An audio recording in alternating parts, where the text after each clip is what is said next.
Abra sua Bíblia, eu quero convidá-los, agora há pouco, enquanto o irmão ministrava o louvor, ele tocou justamente no texto. Eu quero compartilhar com os irmãos nessa noite, Isaías capítulo 6, que retrata sobre um chamado, e talvez você, ao se aproximar desse texto, pense que ele seja um chamado específico para quem está envolvido na obra missionária, envolvido como liderança. E quando nós entendemos o que de fato é a igreja, nós percebemos, irmãos, que nós somos chamados por Deus para viver para o louvor da sua glória.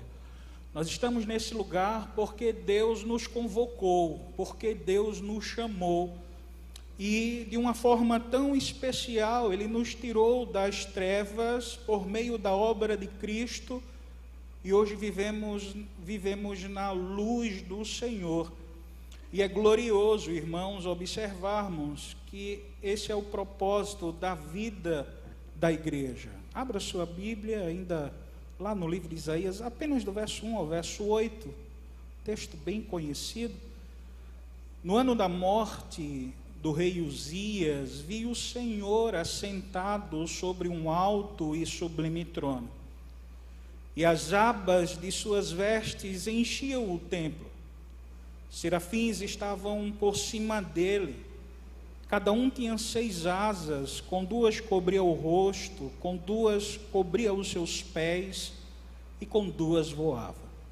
E clamava uns para os outros, dizendo: Santo, Santo é o Senhor dos exércitos, toda a terra está cheia da sua glória.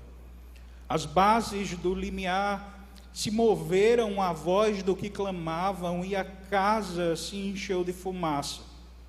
Então disse eu: ai de mim, estou perdido, porque sou um homem de lábios impuros e habito no meio de um povo de impuros lábios, e os meus olhos viram o Rei, o Senhor dos exércitos. Então um dos serafins voou para mim, trazendo na mão uma brasa viva que tirara do altar com um antenaz. Com a brasa tocou a minha boca e disse: eis que ela tocou os teus lábios. A tua iniquidade foi tirada e perdoado o teu pecado. Depois disto, ouvi a voz do Senhor que dizia: a quem enviarei? E quem há de ir por nós? Disse eu: eis-me aqui, envia-me a mim. Curva a sua cabeça, feche seus olhos. Ó Deus, muito obrigado pela tua palavra. Muito obrigado, Deus, porque de uma forma tão especial, pelos méritos do nosso Senhor e Salvador Jesus Cristo, nós podemos nos aproximar do teu trono de graça, como a tua palavra nos revela.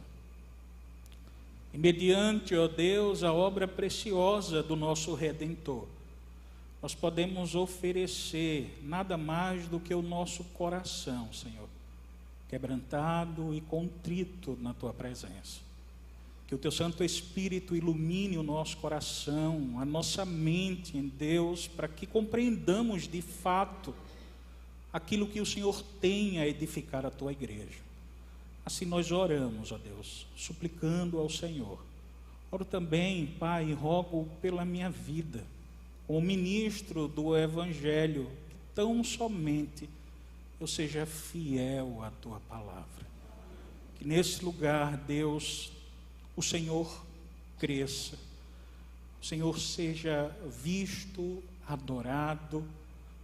Assim nós oramos, no nome bendito de Jesus Cristo. Amém. Meus irmãos, o livro de Isaías é muito precioso, considerando que, por tantos, é visto sobretudo como um livro messiânico, que embora aponte o pecado direcionado ao povo de Judá, o reino sul, embora aponte como se encontra a realidade da nação, e a gente vai ver um pouquinho acerca disso, mas ele não deixa de apresentar a esperança. Ele não deixa de apontar aquilo que Deus reservou como restauração para a vida do seu povo. Quando olho para o capítulo 6 de Isaías, consigo perceber o quão grande é o privilégio que Deus nos concede de servirmos a Ele. Chegarmos a esse lugar, irmãos, e sobretudo é possível que a gente olhe para esse texto não apenas observando o aspecto de que adorar a Deus está relacionado apenas à ideia do envio, de sair, mas principalmente relacionado ao aspecto de culto. Esse texto nos conduz a entendermos isso. E eu quero justamente caminhar nesse sentido, é entender quem Deus é entender quem nós somos e entendermos a obra que Deus nos propôs a fazer. E é glorioso percebermos isso, o quão pecadores que somos, e Deus usa a minha vida e a sua vida para tão gloriosa obra. E a primeira verdade, considerando como privilégio, meus irmãos, ela está relacionada sobre a necessidade de nós conhecermos a Deus. Perceba, o verso 1, ele diz assim: no ano da morte do rei Uzias. Pouco se fala a revelação de Deus acerca do rei Uzias, contudo, se você voltar os seus olhos para o livro de Crônicas, lá no capítulo 26, você há de entender que Uzias é um rei posterior a Salomão, que conduz o reino do sul de uma forma onde ele promove, irmãos, a reforma, a espiritualidade está em alta. Enquanto o reino do norte vive debaixo de maus reis, de desobediência, contrário à vontade de Deus, e ele sofre justamente a punição de Deus por conta disso. Os assírios invadem a Jerusalém, ela é conduzida, a Israel, ela é conduzida cativa, mas Judá está lá quietinha, e Deus levanta Isaías para que possa anunciar a mensagem do Evangelho àquele povo, prometendo Deus que se eles não se arrependessem, haveria de sofrer a mesma punição que o reino norte havia sofrido. Deus preserva, irmãos, bons reis no reino sul, contudo, da mesma forma que o reino norte se afasta da vontade de Deus, por vezes o reino sul namora a essas ações, e uma vez ou outra eles se desviam daquilo que o Senhor ensina na sua lei. Quando Uzias morre e é visto como um rei abençoado, por favor, vá até o livro de 2 Crônicas, no capítulo 26, o verso 1 e o verso 3, perceba como é que a Bíblia descreve o reinado do rei Uzias, ainda a partir apenas desses 3 versos. Ela diz assim: todo o povo de Judá tomou a Uzias, que era de 16 anos, e o constituiu rei em lugar de Amazias seu pai. Ele edificou a Elate e restituiu a Judá. Depois que o rei descansou com seus pais, Uzias tinha 16 anos quando começou a reinar, e 52 anos reinou em Jerusalém. Jovem, né? Talvez muito parecido com a reforma que Josias promove. Uzias também é um rei, irmãos, que começa o seu reinado agradando ao Senhor. Quando a gente caminha um pouquinho mais na leitura do capítulo 26, a gente vai ver que Uzias é tomado por um sentimento de algo que não competia a ele, e realiza algo que era apenas determinado por Deus pelos levitas. Aqui eu vou abrir um parêntese, É por isso que a gente precisa olhar para esse texto também, olhando para o aspecto cultico, para o culto a Deus. Quando nós adoramos a Deus como igreja reformada, nós compreendemos que a nossa adoração, ela não parte do nosso coração, ela não parte da nossa razão, ela parte justamente daquilo que Deus ordena, que a teologia chama de princípio regulador do culto. O grande pecado de Uzias foi que em um determinado momento do seu reinado, vendo o reino sendo próspero, tomou no seu coração o sentimento de que ele poderia sacrificar. E Deus agora traz sobre Uzias uma lepra, do qual ele tem a sua vida ceifada. Isaías retrata justamente que é nesse ano que Deus levanta a Isaías como um profeta. No reinado, no ano da morte do rei Uzias. Mas acontece algo maravilhoso, meus irmãos. Porque embora o rei Uzias havia morrido, e diante da morte de um rei que até então parecia ser a esperança do povo, e eu quero levá-los a, por favor, ir até o capítulo 1, quando o rei Uzias morre, o cenário de Judá, de Jerusalém, não é nada agradável. Conversava ontem com o presbítero Aldo e dizíamos que quando o rei é mau, o povo sofre. Quando o rei é mau, a nação sofre.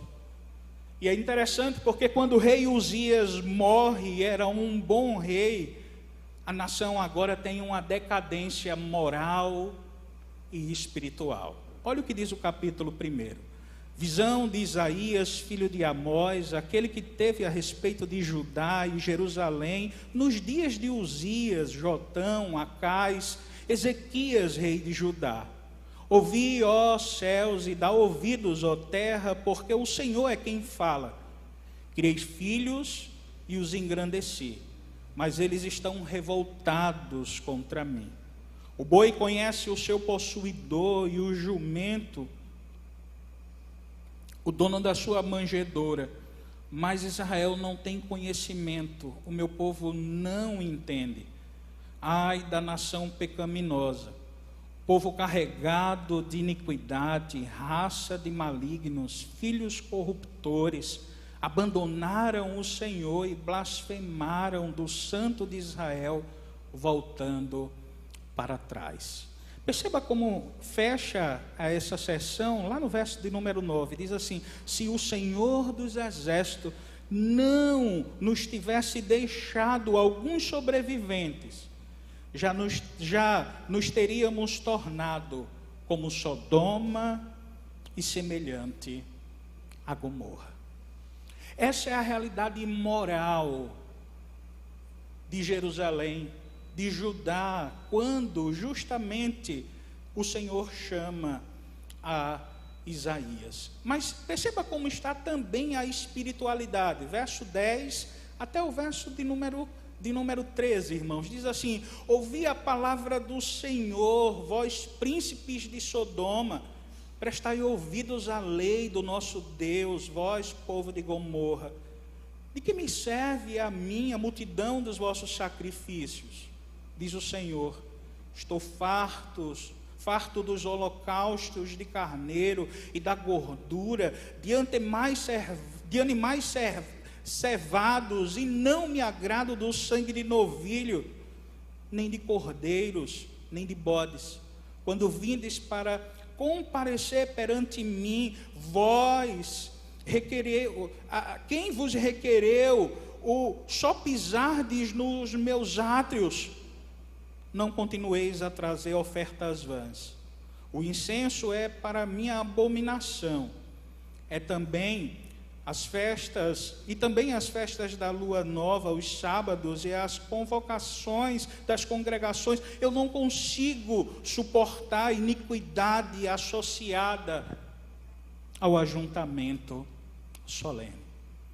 Essa é a realidade que Deus chama Isaías. E perceba, meus irmãos, não parece muito distante da sociedade que a gente tem hoje. E talvez se nós tivéssemos uma fosse a conversão, o termômetro para o ministério de Isaías, nos nossos dias nós poderíamos dizer que Isaías fora o pastor mais frustrado que poderia existir. Mas perceba como Deus revela-se ao coração de Isaías de uma forma tremenda. Ah, pastor, mas por que o senhor falou tudo isso? É porque, irmãos, é justamente dentro dessa realidade que a igreja se encontra, que a sociedade que se encontra sem esperança, porque perdeu aquele do qual era a sua esperança, o grande rei. Deus se apresenta ao seu povo, revelando que Ele, e somente Ele, é rei sobre todos. Amém, queridos? Perceba como Isaías desfruta dessa revelação de Deus. O texto diz: no ano da morte do rei Uzias, eu vi o Senhor assentado sobre o alto e sublime trono, e as abas de suas vestes enchiam o templo. Serafins estavam por cima dele, cada um tinha 6 asas, com 2 cobria o rosto, com 2 cobria os seus pés, e com 2 voavam.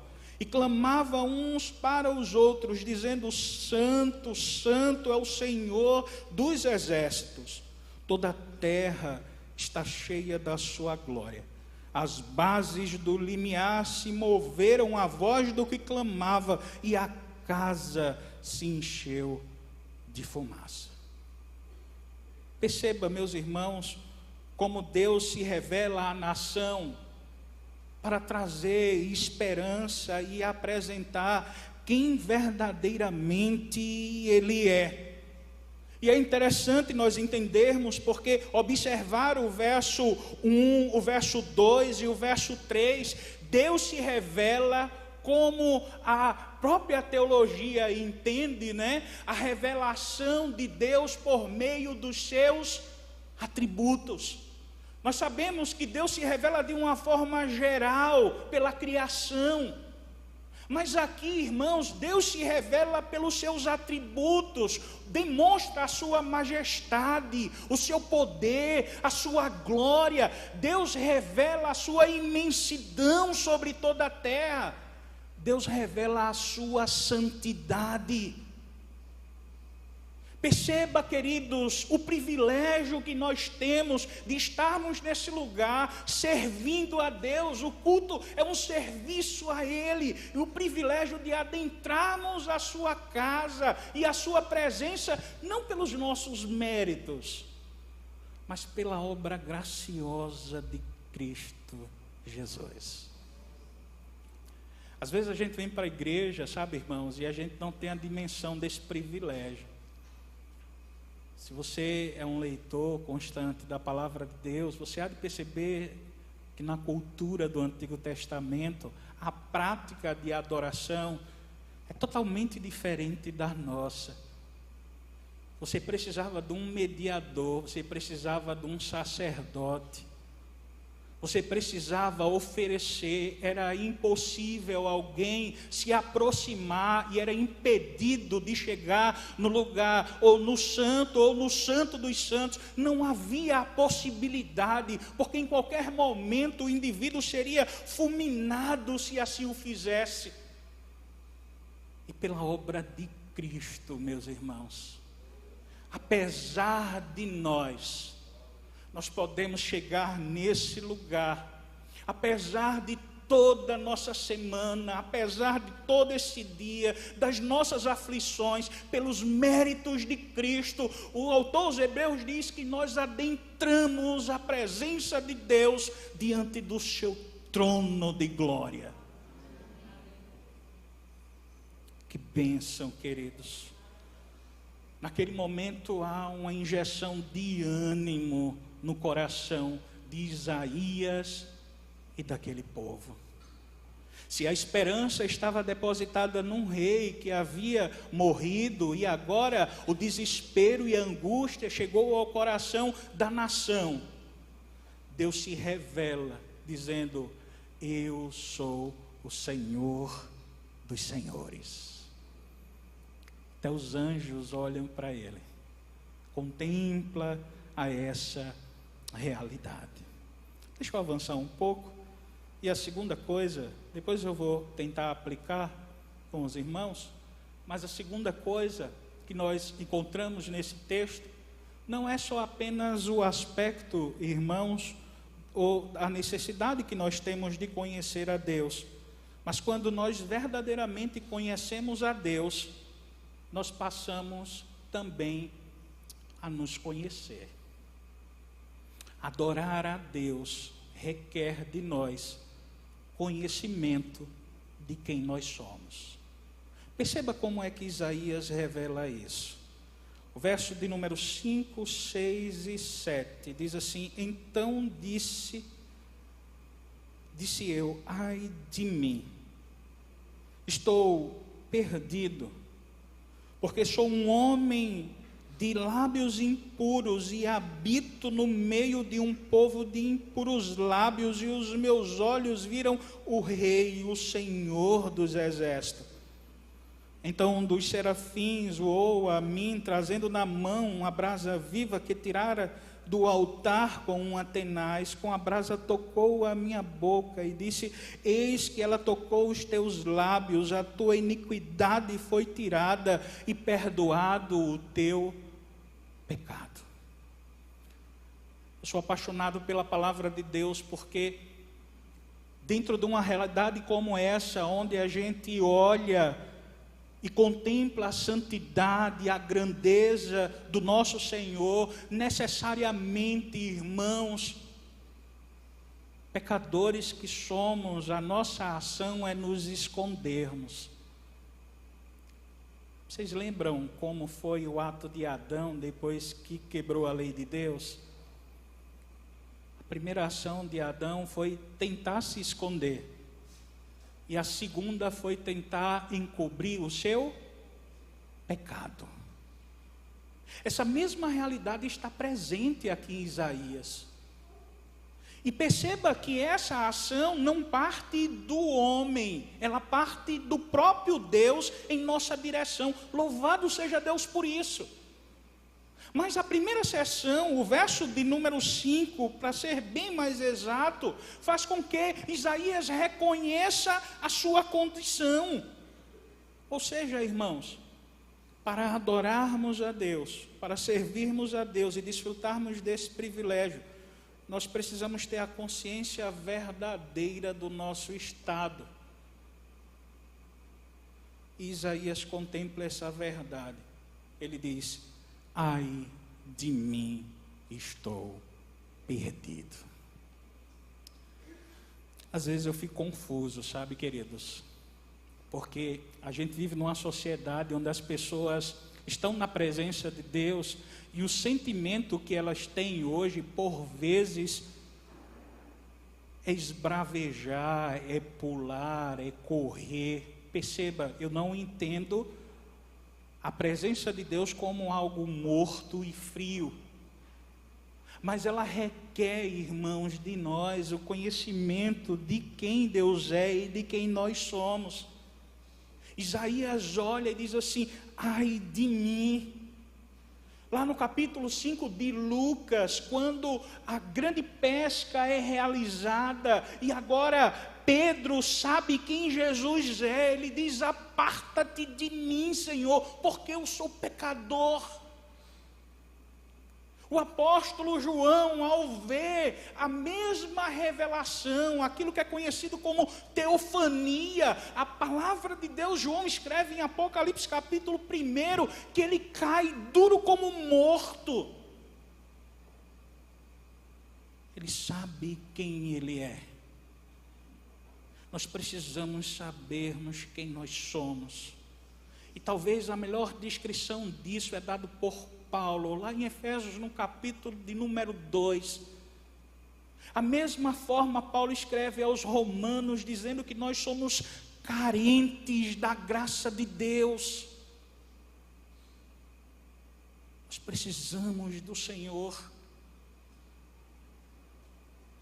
Talvez, meus irmãos, em algum momento, seja do seu dia, da semana. A tristeza, o sentimento toma conta do teu coração, assim como naquele ano da morte do rei tomou o coração da nação, e eles perderam aquele do qual era a esperança. Isaías agora entende que a esperança da nação, da minha e da sua vida, está exclusivamente na pessoa de Jesus Cristo. Ele olha e diz: ai de mim, eu sou um homem de lábios impuros e habito no meio de um povo de impuros lábios. Ele reconhece o seu estado. E louvado seja Deus que, assim como Adão, Deus não permitiu que ele padecesse no estado que estava. Às vezes a gente lê lá Gênesis capítulo 3, e quando a gente vê Deus expulsar Adão do paraíso, por vezes o sentimento que a gente diz: eita, que Deus rude, duro, né? Não, irmãos. Deus promoveu aquilo que hoje nós desfrutamos. Apresentou ainda lá, de forma embrionária, o Evangelho, o proto-Evangelho, do qual hoje nós desfrutamos da graça revelada em Cristo Jesus Cristo. Em Cristo Jesus, desculpa. Perceba, irmãos, o quanto isso é significativo, e Isaías remonta essa realidade. Isaías vai dizer, o verso 6 e o verso 7, então um dos serafins voou para mim, trazendo na mão uma brasa viva que tirava do altar com uma tenaz. Com a brasa tocou minha boca e disse: eis que ela tocou os teus lábios, a tua iniquidade foi tirada e perdoado o teu pecado. A gente tem em mente, de uma forma muito clara, apresentado na palavra de Deus, quem é aquele que tem poder para perdoar pecados. Isaías desfruta, meu irmão, reconhecendo a sua pequenez, reconhecendo a sua condição, de uma ação de Deus em seu favor. Perceba, Isaías poderia dizer assim: olha, Deus se revelou a mim de uma forma extraordinária, e ele poderia se gabar, né, por dizer: Deus se revelou à minha vida. Não. Isaías entende a sua condição, e Deus vai ao seu encontro, restaura a sua relação com Deus através do perdão dos seus pecados. Foi assim, irmãos, que acontecera com Adão, por exemplo, quando por meio de folhas de figueira tentou encobrir a sua vergonha. E Deus, de uma forma muito graciosa, sacrifica um animal. O sangue é derramado. Guarde bem isso. E agora a vergonha de Adão é coberta. A minha e a sua vergonha, o meu e os teus pecados foram perdoados, porque o Filho de Deus derramou o seu sangue em nosso favor. Essa brasa que representa a purificação apontava para uma realidade última e uma obra última realizada por Cristo em favor da minha e da sua vida. Eu quero encerrar, meus irmãos, porque Isaías faz algo tremendo. Ele reconhece a Deus, conhece quem Deus é, ele reconhece a sua condição, e por fim, irmãos, ele tem conhecimento de qual é a sua missão. Olha o que diz o verso de número 8. Nós estamos chegando ao final. Depois disto, ouvi a voz do Senhor que dizia: a quem enviarei? E quem há de ir por nós? Disse eu: eis-me aqui, envia-me a mim. Nós estamos nesse lugar adorando ao nosso Deus de uma forma corporativa. Estamos atendendo a um chamado, a uma santa convocação do Senhor para adorarmos o seu nome no lugar certo, no dia certo, dia do Senhor. Mas a nossa adoração e o nosso culto, ele não encerra aqui. Talvez a nossa adoração coletiva, aquilo que durante toda a semana nós nos preparamos de uma forma familiar, de uma forma pactual, onde trabalhamos os cultos domésticos com os nossos filhos, e agora, irmãos, desfrutamos do grande ajuntamento. Mas perceba que esse ajuntamento nos prepara, nos conduz para sermos enviados a esse mundo, para revelarmos a glória de Deus. Isaías tem a compreensão exata dessa missão, e por vezes diferente, né? Às vezes a gente diz assim: Senhor, eis-me aqui, envia o presbítero Aldo. Queridos, Deus está esperando da sua igreja nos nossos dias, da sua vida, da minha vida, que nós compreendamos a missão que Ele nos proporcionou. E isso como privilégio. Essa revelação de Deus apresenta, meus irmãos, os anjos que dizem: Santo, Santo é o teu nome. Eles estão adorando a Deus diante do seu grande trono, mas eles desejaram também, a palavra de Deus vai dizer que eles anelaram para proclamar a mensagem do Evangelho. Mas Deus proporcionou isso a mim e a você. Apesar de nós, apesar dos nossos pecados, apesar das nossas mazelas, nós temos o privilégio, irmãos, de contribuir para a proclamação do reino de Deus aonde quer que nós estejamos.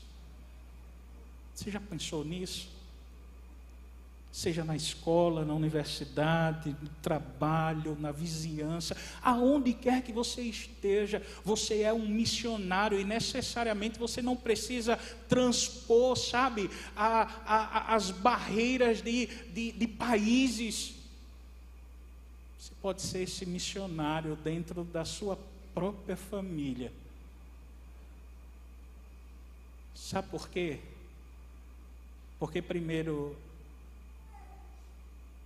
a adoração precede a missão. A gente conhece quem Deus é. E Deus, de uma forma gloriosa, perdoa os nossos pecados e restaura a nossa vida. E agora Ele usa as nossas vidas para o louvor da sua glória. Ah, queridos, que você possa desfrutar disso. Talvez na vida de um crente, ele precisava entender que uma das coisas mais preciosas na sua vida, ele ser instrumento para abençoar a vida de alguém. Alguém que está desesperado, e por meio de um acolhimento. Às vezes a gente não precisa nem pregar o Evangelho. A gente precisa ter compaixão do outro. Um abraço faz com que algo aconteça. E nos dá a oportunidade de falar e de viver do amor de Cristo Jesus. Isso é a vida da igreja.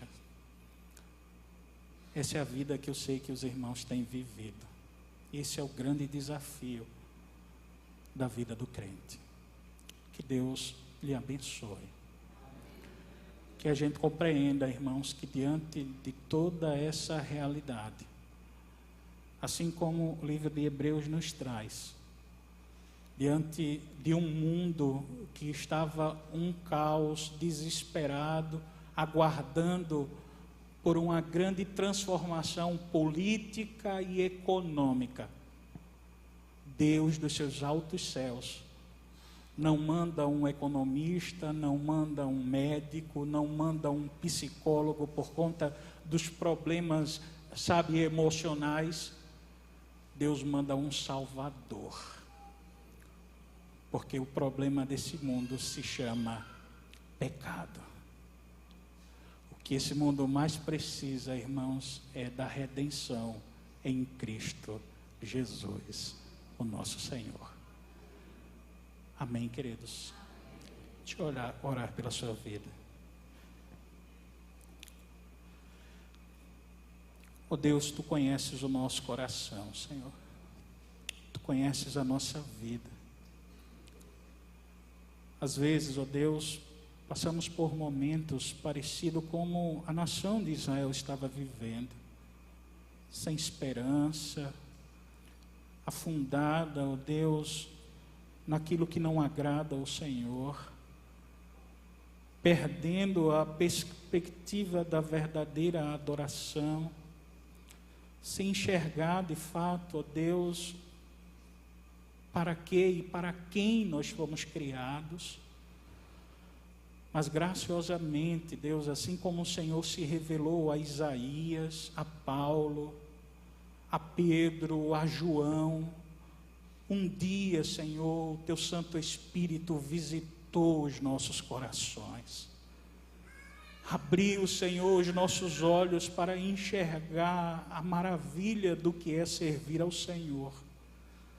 O que é estar, Senhor, diante daquele que verdadeiramente é o Rei dos Reis, o Senhor dos Senhores. Muito obrigado, Senhor, pelo perdão que nós temos em Jesus Cristo, pela obra maravilhosa que o Teu Filho bendito realizou em nosso favor, nos concedendo o privilégio de podermos estarmos juntos aqui, Senhor, e não só apenas aqui, que essa reunião se estenderá por toda a eternidade através da obra de Cristo. Muito obrigado, Deus, pelo privilégio de poder anunciar a Tua palavra, de poder servir ao Senhor, de poder ser sal da terra, luz do mundo, de poder, ó Deus, anunciar a obra de Cristo. Ó Deus, que o Senhor levante no nosso meio, que o Senhor desperte o nosso coração, dia após dia, o desejo de anunciar a Tua palavra, Senhor.